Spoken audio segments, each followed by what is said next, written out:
12 larangan khusus bagi wanita saat berhaji. Hati-hati jangan sampai Anda melanggarnya. Assalamualaikum warahmatullahi wabarakatuh. Alhamdulillah wassalatu wassalamu ala rasulillah wa ala alihi wa sahbihi wa mawala. Apa kabar para calon tamu Allah? Semoga sehat walafiat dalam keberkahan dan keberlimpahan. Amin ya rabbal alamin. Kali ini Umi hadir untuk membahas tentang sebuah hal yang mungkin jadi ada yang tidak tahu atau lupa ya. Ternyata ini hal penting yang harus diperhatikan, terutama bagi Anda calon jamaah haji. Apa saja? Mari kita bahas dalam video Umi kali ini. Jangan di skip dan silakan dukung dulu channel ini dengan menekan tombol like, share, dan silakan komen. Serta jangan lupa subscribe bagi yang baru bergabung. Umi doakan yang mendukung channel ini semoga diberikan kemudahan untuk bisa berangkat ke Tanah Suci, juga mendapatkan pahala jariah yang sama dari manfaat video ini. Amin ya rabbal alamin. Pada saat kita menunaikan ibadah haji, banyak hal yang harus kita lakukan. Baik itu yang berupa kewajiban maupun hal-hal yang disunahkan. Tapi jangan lupa ternyata ada larangan juga yang harus kita perhatikan yang tidak boleh kita langgar. Jika melanggar dari larangan ini, maka gugurlah ibadah haji kita atau mungkin rusak pahalanya. Apa saja larangan itu? Ada 12 larangan yang harus diperhatikan oleh jamaah haji wanita. Yang pertama, pada saat Anda sudah memulai ihram dilarang menutup muka dengan apapun, termasuk dengan cadar. Jadi pada saat dimulai niat di mikot, Anda tidak boleh menutup wajah Anda. Walaupun Anda mungkin sudah terbiasa bercadar di tanah air. Hal ini sesuai dengan sabda Rasulullah SAW dalam sebuah hadis Bukhari, yang mana hendaknya wanita yang sedang berihram tidak mengenakan cadar dan sarung tangan. Ini jelas hadisnya. Jadi pada saat Anda mulai ihram, apapun yang menutup wajah itu harus dibuka. Yang kedua adalah dilarang menutup telapak tangan dengan sarung tangan. Jika Anda pernah lihat para jamaah haji menggunakan sarung tangan pada saat melambai akan berangkat, nah hal itu justru dilarang pada saat memulai ihram. Karena memulai ihram artinya tidak boleh ada yang tertutup di bagian pergelangan tangan, itu harus dibuka. Sesuai dengan hadis yang tadi saya bacakan, sama dengan hadis bercadar. Yang ketiga, dilarang memotong kuku. Ya, kalaupun Anda harus memotong kuku, lakukanlah sebelum berihram. Kecuali pada keadaan darurat, misalkan ada kuku yang lepas atau yang menonjol, yang kira-kira bisa melukai Anda atau melukai orang lain, maka itu dalam kategori darurat bisa Anda potong. Tapi selebihnya janganlah menyengaja untuk memotong kuku. Yang keempat adalah dilarang menyisir rambut. Karena dikhawatirkan dengan menyisir rambut Anda akan merontokkan rambut-rambut Anda. Ya sebenarnya masalahnya bukan menyisirnya, tapi di merontokkan rambutnya. Karena pada saat ihram tidak boleh Anda merontokkan rambut, mengambil bulu atau mencukur bulu, mencabut bulu-bulu, baik itu bulu apapun, bulu hidung, bulu ketek, dan bulu-bulu lainnya, itu tidak boleh dengan sengaja Anda cabut pada saat sudah mulai ihram ya.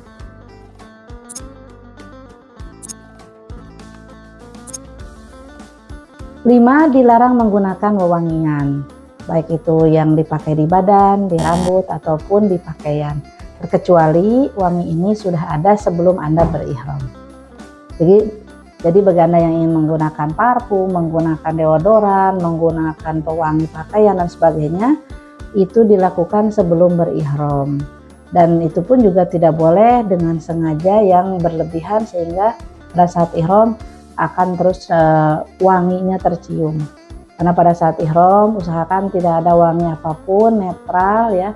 Termasuk wangi-wangi yang keluar dari make up dan kosmetik kita. 6. Dilarang memburu atau membunuh binatang darat selama berihram. Nah kalau ini sih mungkin ya akan tidak terlalu sulit ya, karena binatang apa yang mungkin dibunuh ya, kita akan insya Allah lah, kalau yang ini mungkin lebih aman. Tetapi jika binatang-binatang kecil itu teman-teman hindari saja ya, menyengaja membunuh, misalkan membunuh semut, membunuh nyamuk, lalat dan sebagainya, janganlah, hindari saja. Sudah, mungkin hanya dikibas-kibas saja jika mereka datang mengganggu. 7. Dilarang memotong kayu-kayuan dan mencabut rumput. Insya Allah jarang sekali akan bertemu pepohonan ya, insya Allah tidak akan merusak. Kalaupun nanti bertemu pepohonan ya tahanlah diri Anda. Jangan nyender di kurma nanti dipatahin, nyender di pohon di bunga lalu Anda petik-petik, ya jangan ya. Hindarilah hal-hal seperti ini. 8. Dilarang melakukan hubungan seksual dan bercumbu. Nah ini juga harus ada kesepakatan dengan pasangan Anda ya. Jadi pada saat sudah ihram usahakanlah jaga jarak.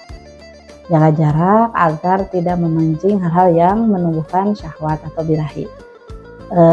Selama ihram saja sebenarnya ini berlaku. Di luar ihram insya Allah larangan ini sudah tidak berlaku. Jadi setelah ihram boleh Anda melakukan hal-hal yang bercumbu atau melakukan hubungan selama itu memungkinkan secara waktu dan tempat.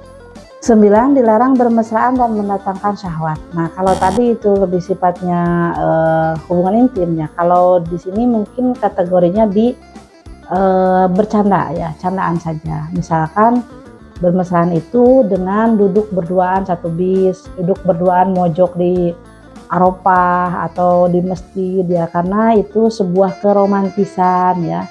Akhirnya muncul syahwat. 10. Dilarang menikahkan atau meminang untuk dinikahi. Jadi pada saat Anda masih kondisi ihram ya dilarang melakukan hal-hal tersebut.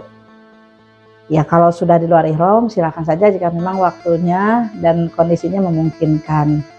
Jadi yang punya niat mau menikah di tanah suci pada saat sedang ihram sudah menunaikan niat sejak mikot sampai nanti tahalul ini nggak boleh ya menikahkan atau meminang. Tahan saja, insya Allah nanti ada waktunya. 11. Dilarang mencaci, bertengkar atau berkata-kata kotor. Nah ini memang urusannya dengan lisan perempuan ya, bibir perempuan yang banyak katanya ya. Selalu saja ingin mengomentari hal-hal yang tidak perlu dikomentari. Selalu saja ingin protes, selalu saja ingin berebut, bertengkar. Kadang ya sedikit keluar kata-kata bersih tegang ya dengan teman sekamar atau setenda. Nah ini hindari saja teman-teman, ditahan dulu sampai nanti ya kalau bisa sih kita benar-benar bisa menahannya sampai pulang ke rumah ya. Tapi kalaupun tidak, selama ihram minimal kita perkuat pertahanan kita untuk tidak mengucapkan kata-kata yang akan membuat kita melakukan larangan ihram. Berkata-kata kotor, bertengkar, mencaci orang lain, berkomentar ya dan sebagainya, hindari. 12 adalah melakukan kejahatan dan maksiat. Nah insya Allah untuk calon tamu Allah ya seharusnya sih tidak dilakukan ya hal yang berbau maksiat. Tetapi ada kalanya kita dengar juga beberapa informasi bahwa di sana terjadi pencurian ya, pengambilan barang orang, atau mungkin mendolimi hak orang lain, memakai barang orang lain. Nah itu termasuk kategori maksiat dan ini larangan yang harus kita hindari. Nah itu saja sahabat Umi semuanya, 12 larangan untuk jamaah wanita pada saat menunaikan ibadah haji. Hindari dan perkuat benteng diri dari melakukan larangan-larangan tadi, karena jika tidak Anda akan terkena keburukan dan mubahlah ibadah kita jauh-jauh dari tanah air. Semoga bermanfaat. Jika ini Anda sukai videonya, maka silahkan share ke sahabat-sahabat yang lain. Doakan juga agar Umi diberikan kesehatan, bisa terus berbagi kepada Bapak Ibu semuanya lewat dakwah di media sosial ini. Silahkan dukung dulu channel baru Umi. Rumpi Umi akan membahas seputar perempuan dan persoalan hidup yang dialaminya. Semoga menjadi ladang dakwah baru. Assalamualaikum warahmatullahi wabarakatuh.